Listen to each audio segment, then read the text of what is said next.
My son's hesitation when I asked about his day changed everything. What I found wasn't just an affair.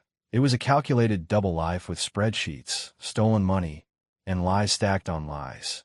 When her lover showed up at my office to reveal the real timeline, I knew war had just begun.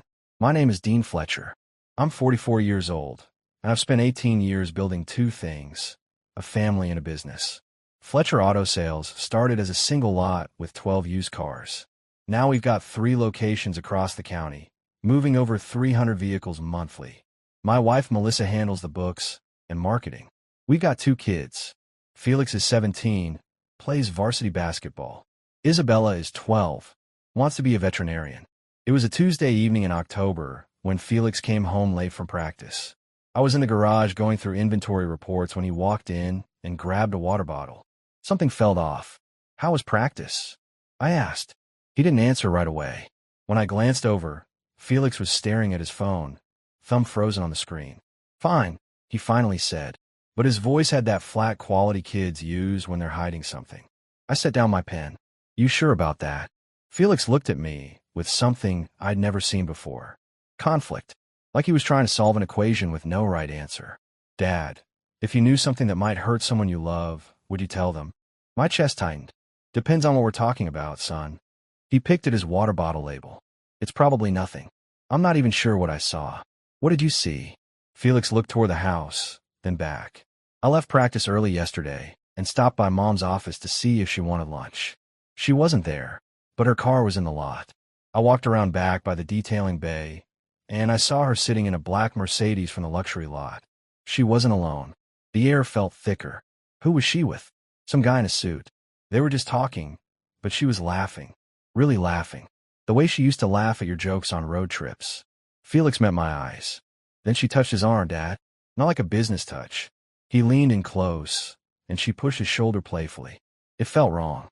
I wanted to tell him he was reading too much into it. That his mother was a professional who knew how to close deals. But the word stuck because some instinct recognized the truth in what he described. "Did she see you?" "No. I left before they noticed." I put my hand on his shoulder. "Your mom loves this family. Whatever you saw, I'm sure there's an explanation. Don't let your imagination run wild." Felix nodded, but doubt lingered in his face. After he went inside, I stood alone in that garage for a long time. My phone buzzed. A text from Melissa. "Working late tonight. Don't wait up. Love you." I read it 3 times, looking for something hidden between the words. But there was nothing there. Just a message from my wife of 18 years. Or maybe that was the problem. Maybe I'd stopped looking close enough to see what was really there. I didn't confront Melissa that night. Part of me wanted to, but another part, the part that had built a life with this woman, needed proof before I destroyed everything with accusations. So I watched. I listened. I paid attention in ways I hadn't in years.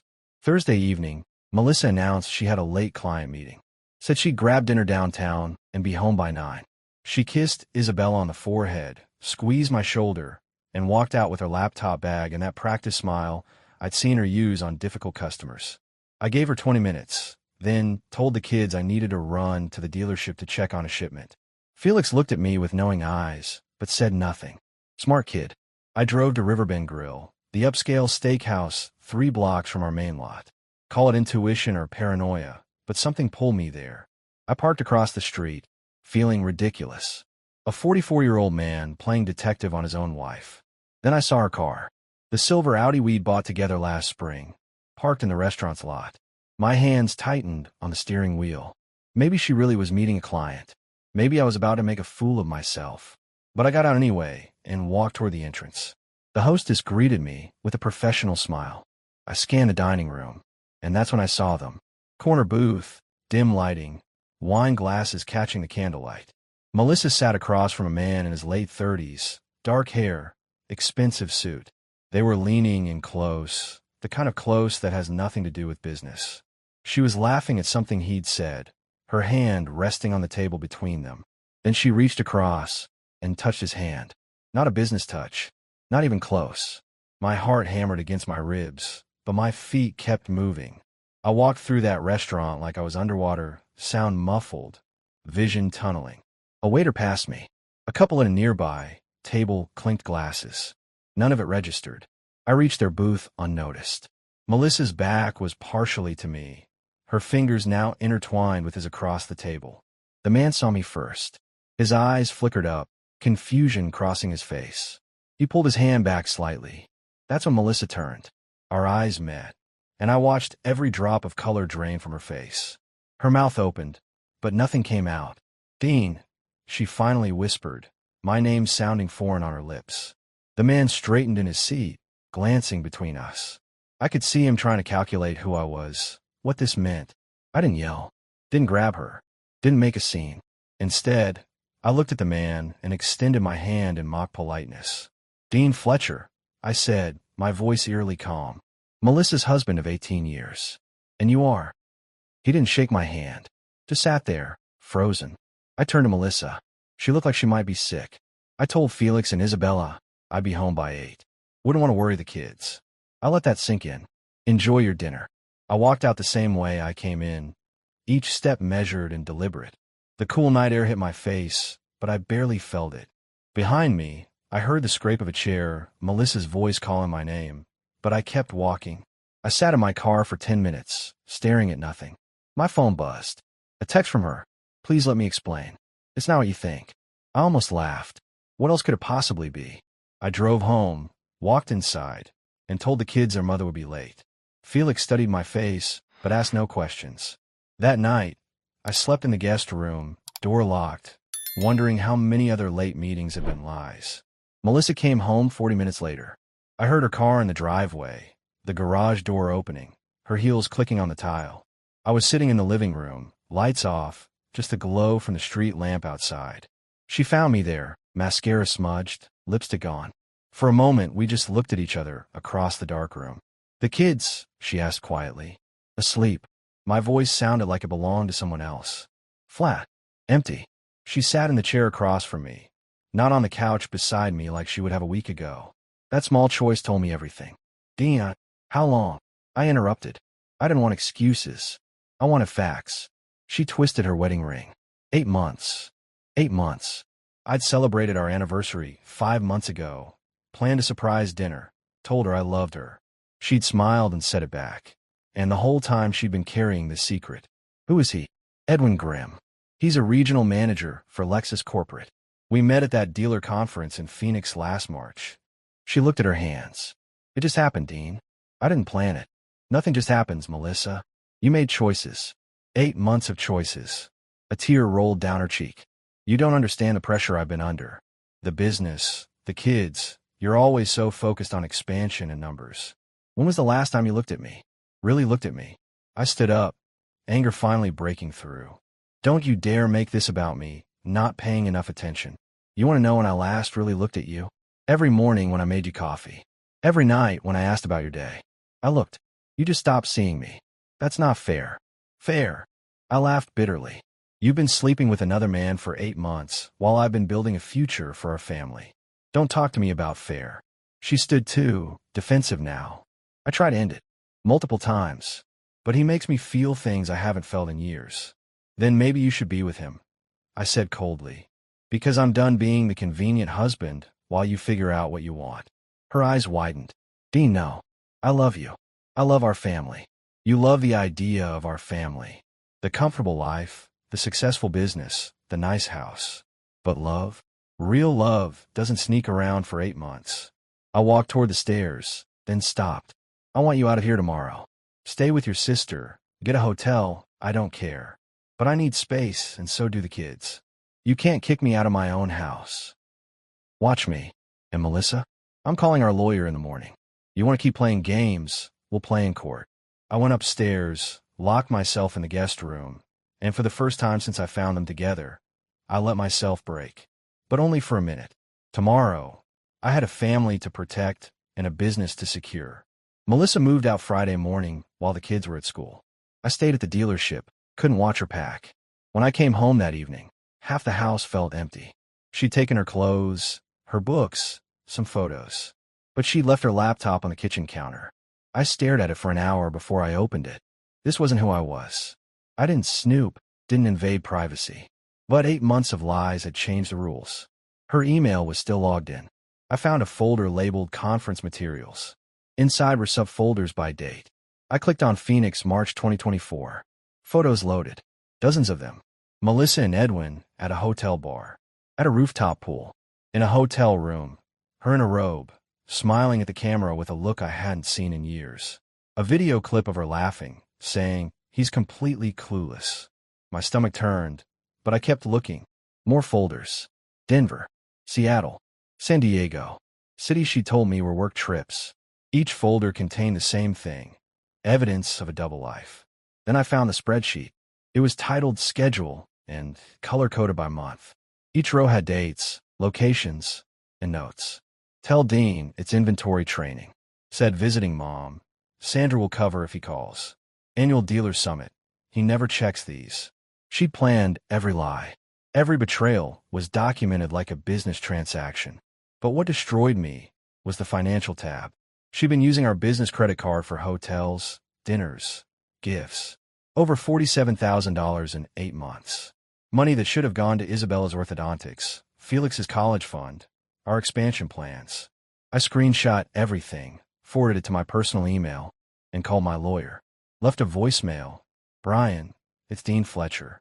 I need to see you first thing Monday. It's urgent." Then I call my accountant. "Frank, I need you to do a complete audit of all accounts where Melissa has access. Every card, every transfer. I need it done by Monday." "Dean, it's Friday night. I know what day it is. I'm paying you double. I need this." When I hung up, I sat in the dark kitchen surrounded by evidence of my wife's betrayal, and I realized something.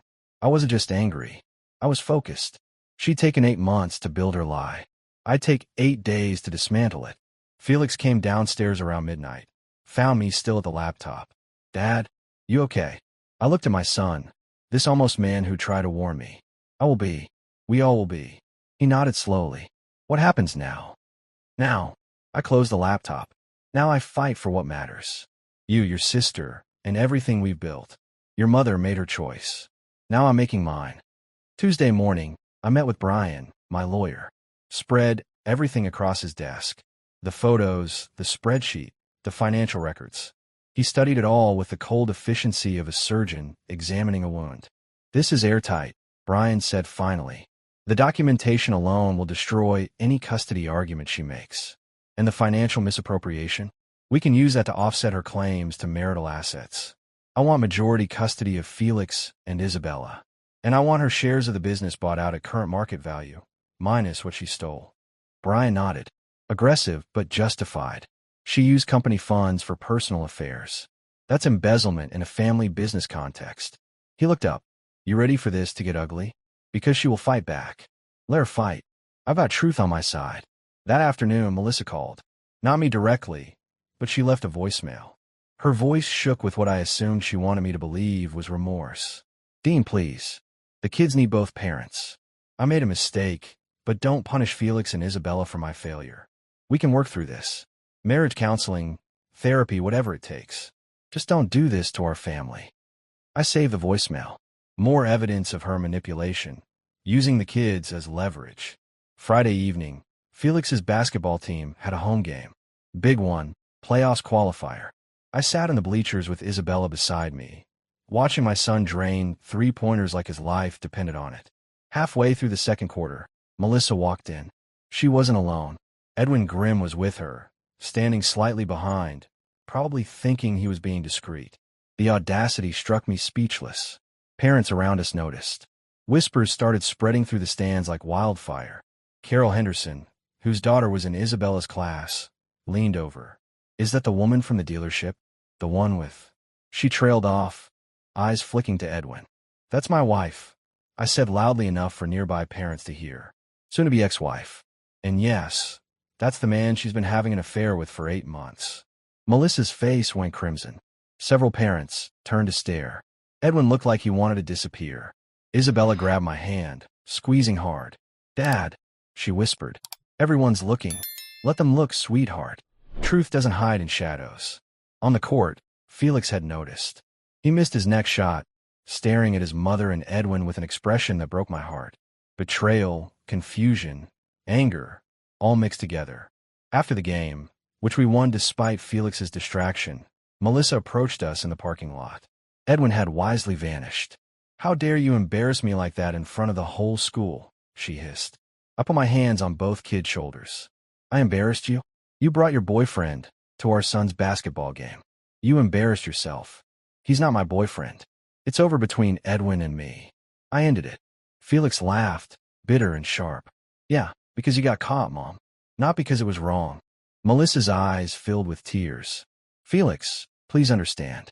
Your father and I, we've been drifting apart for years. Don't. I interrupted. Don't try to rewrite history to make yourself the victim. You made choices. Own them. I guided the kids toward our car. Melissa called after us, but none of us turned around. In the rearview mirror, I watched her stand alone in that parking lot. And for the first time, I felt nothing. Not anger, not sadness, just relief that we were moving forward without her. The divorce papers were served Monday morning. Melissa called me 17 times in 2 hours. I didn't answer.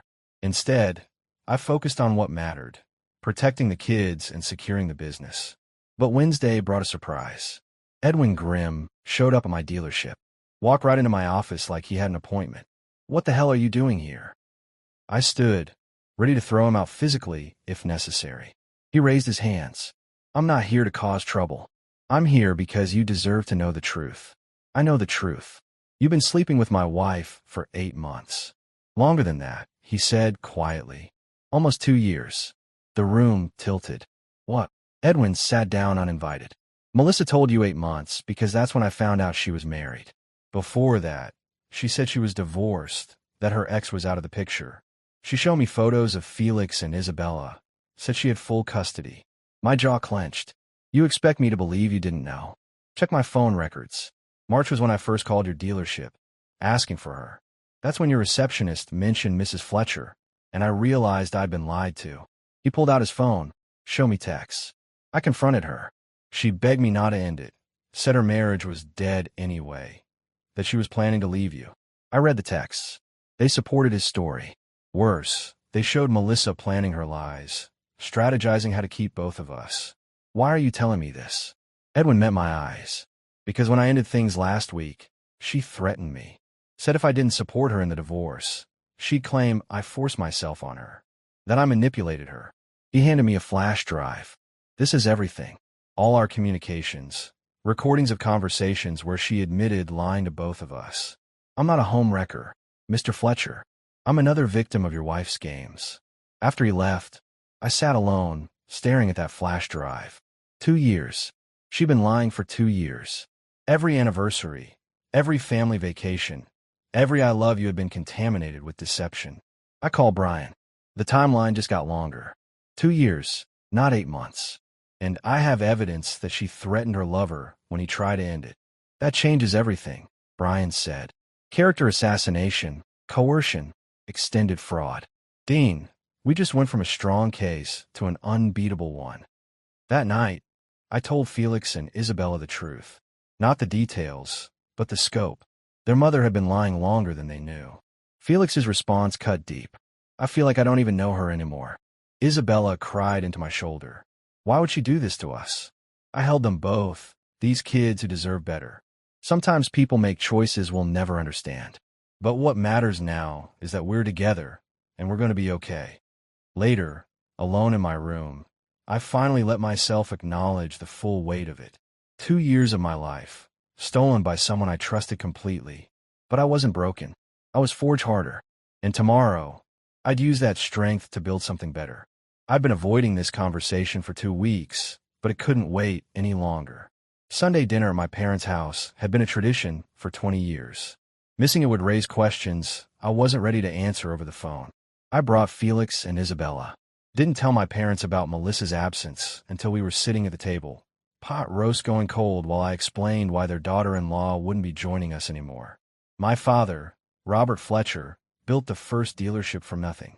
Tough as nails, old school values. He set down his fork carefully when I told him about the affair, the lies, the stolen money. 2 years. His voice was quiet, dangerous. She stole from the family business for 2 years. And lied to everyone. I confirmed. Used company funds for hotels, gifts, trips. $47,000.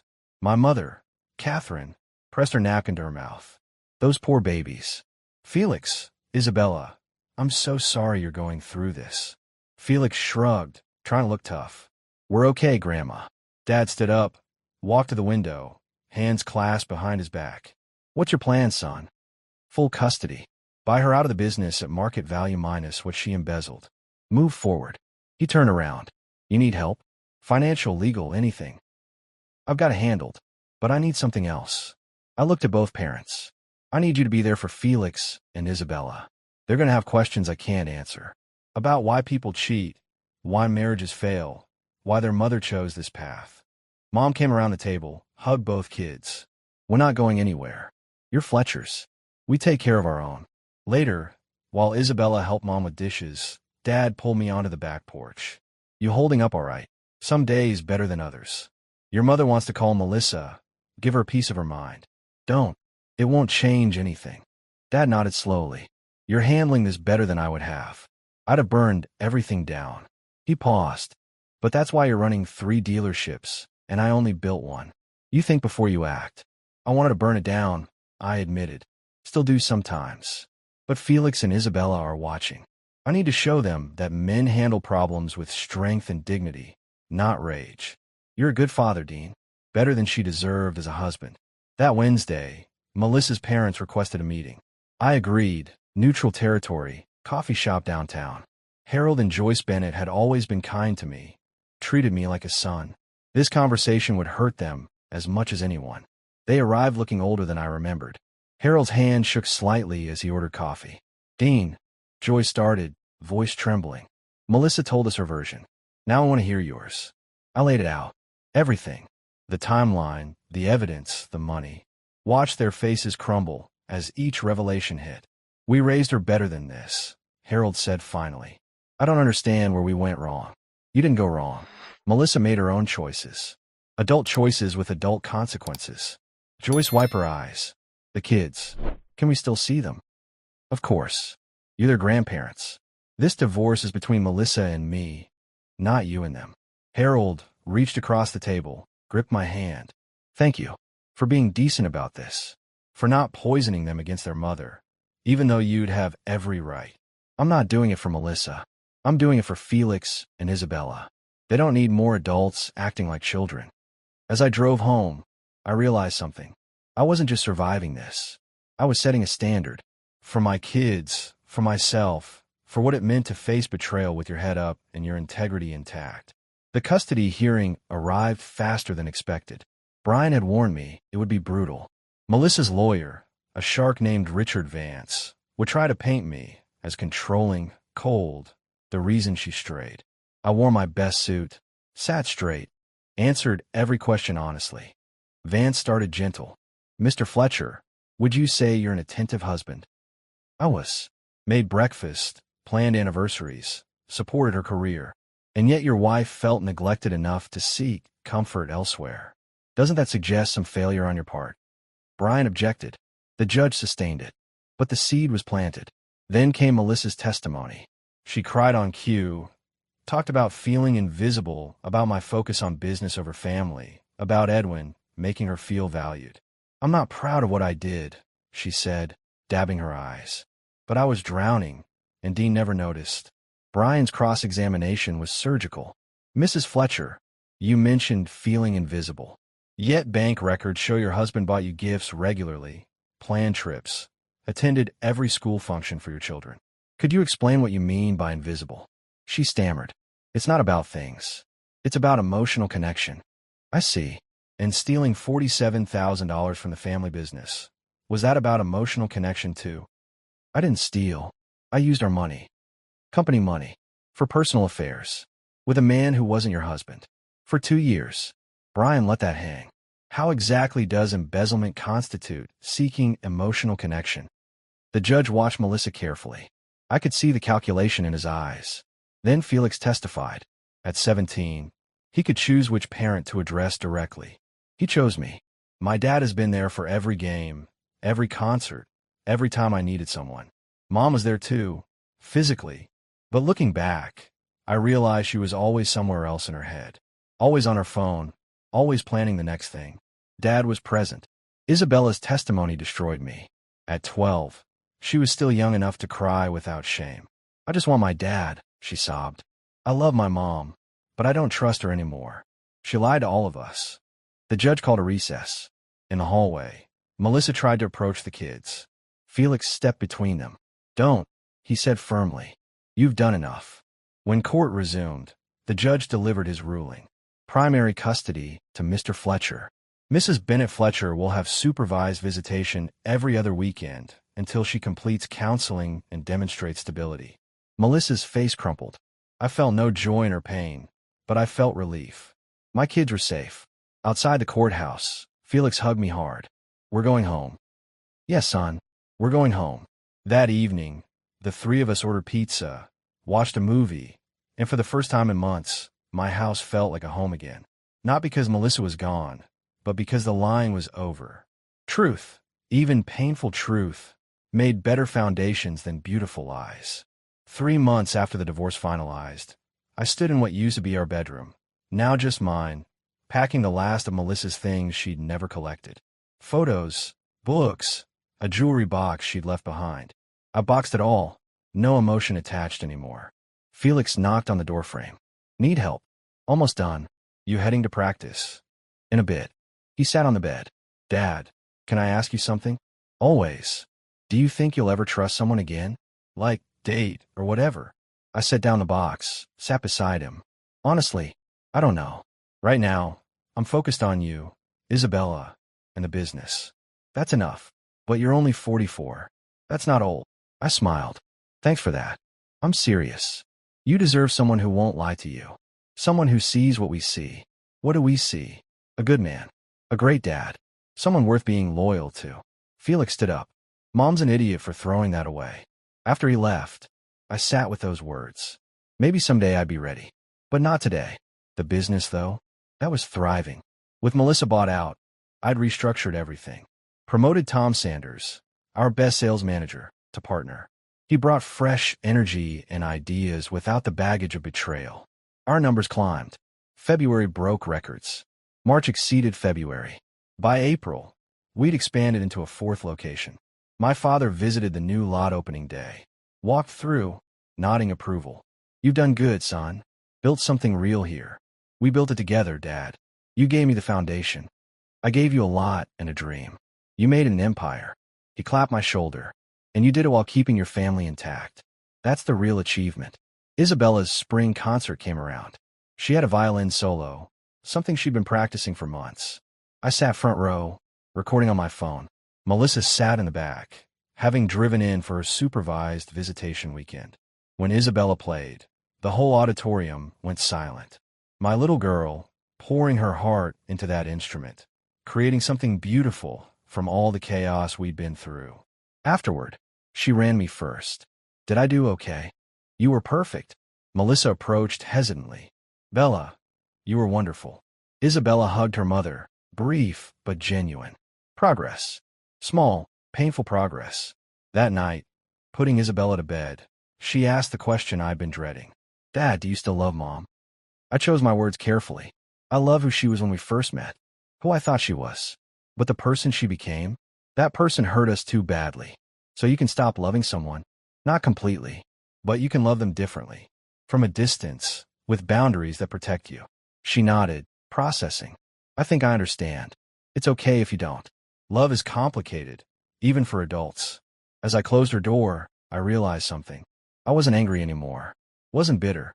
I'd moved through grief into acceptance, and on the other side was peace. The kind of peace that comes from knowing you handled something terrible with grace. 14 months after that night at Riverbend Grill, I sat in my office reviewing quarterly reports. Fletcher Auto Sales had become Fletcher Automotive Group. For locations, 60 employees, partnerships with 5 major manufacturers. Brian called with news. Edwin Grimm's facing charges. Fraud, embezzlement from his own company. Turns out he's been running scams for years. Good. Guys like him deserve what's coming. Melissa testified against him. Part of her plea deal for the money she took. I felt nothing. No satisfaction. No vindication. Just indifference. She'd become a stranger who occasionally picked up my kids for court-mandated visits. Felix graduated that spring with honors. full scholarship to State University. At his graduation party, he gave a speech that made everyone cry. I want to thank my dad for showing me what real strength looks like. Not the kind that tears people down, but the kind that builds them up even when you're being torn apart yourself. Dad, you taught me that being a man means having integrity when it costs you everything. I hope I can be half the man you are.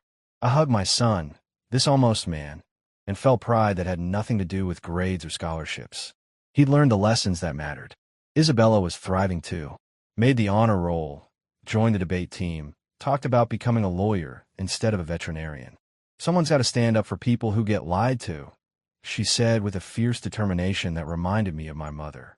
My parents remained involved. Sunday dinners still happening, now with Tom and his family joining us. We'd built something bigger than blood, a chosen family based on loyalty and trust. Melissa's parents, Harold and Joyce, stayed close with the kids. I never badmouthed her to them, never made them choose sides. They appreciated that, told me repeatedly I was handling the situation with more grace than they'd have managed. One Saturday in June, I was at the main lot when a woman came in looking at SUVs. Professional, confident, asking smart questions. Our sales guy was struggling to keep up. I stepped in. Mind if I help? She smiled. Please. I've been researching for weeks, and now I'm paralyzed by choices. We talked for an hour, not just about cars, but about life, careers, the challenges of balancing everything. Her name was Rachel. She ran a marketing firm, and she had a laugh that reminded me what genuine joy sounded like. When she bought the SUV, she handed me her business card. If you ever need marketing help, give me a call. I looked at the card, then at her. What if I call for other reasons? She smiled. I'd like that. I didn't call right away. Waited 2 weeks, made sure I was ready. But when I did, we met for coffee, then dinner, then more dinners. Nothing rushed, nothing forced. Just two people who'd been through their own battles, finding something real in the aftermath. Felix met her after 3 months. Gave his approval with a grin. She seems cool, Dad, and she actually laughs at your terrible jokes. My jokes aren't terrible. They really are. That summer, standing on the deck of our house with Felix heading to college in the fall, Isabella starting high school, and Rachel coming over for dinner with her own kids, I realized something profound. Melissa hadn't destroyed my life. She destroyed a version of it built on lies. What I'd built in its place, on truth and hard choices and refusal to be broken, that was stronger than anything we'd ever had. The business was thriving. My kids were happy, healthy, honest. I'd learned I could survive betrayal and come out better for it. Some mornings, I still thought about that night at the restaurant. Walking up to their table, seeing her hand in his. But now, instead of pain, I felt gratitude. Because that moment, as terrible as it was, had freed me to build something real. And real, I'd learned, was worth more than comfortable lies ever could be.